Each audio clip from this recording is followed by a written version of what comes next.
Halo, selamat malam pemirsa. Apa kabar Anda hari ini? Ineos kembali hadir menjumpai Anda bersama saya, Rifki Ihsanuddin, dan juga informasi teraktual, tertajam, dan terpercaya kami siapkan untuk Anda. Baiklah, saudara, kita beralih ke informasi pertama. Presenter, hari ini kita akan mengulas perkembangan politik di Indonesia sejak terjadinya reformasi pada tahun 1998. Reformasi ini dilatar belakangi oleh rasa tidak puas masyarakat terhadap pemerintahan Orde Baru yang berkuasa selama 32 tahun. Masyarakat mengeluhkan keterbatasan kebebasan berpendapat, korupsi yang meluas, dan ketidakadilan sosial.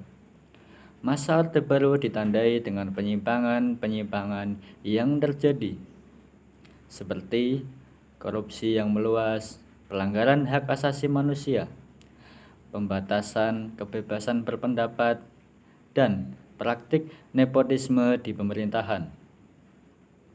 Tuntutan dan agenda reformasi meliputi pembaruan sistem politik, pemberantasan korupsi, penegakan hukum yang adil, pembukaan ruang publik, dan peningkatan kualitas hidup masyarakat. Sejak terjadinya reformasi, Indonesia mengalami perkembangan politik yang cukup signifikan. Pada masa pemerintahan B.J. Habibie 1998 sampai 1999, masa jabatannya sangat singkat dan ditandai dengan upaya untuk meredam konflik dan menjaga stabilitas politik. B.J. Habibie membentuk kabinet yang didominasi oleh figur-figur reformis dan melakukan reformasi bidang politik. Referendum Timur Timur juga dilaksanakan pada masa pemerintahan ini. Selanjutnya, masa pemerintahan Abdurrahman Wahid 1999 sampai 2001 ditandai dengan konflik internal di Golkar dan kabinet yang sering diganti.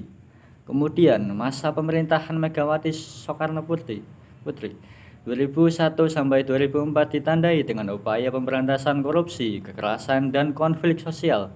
Upaya pemberantasan KKN dilakukan dan masalah disintegrasi dan kedaulatan wilayah dihadapi.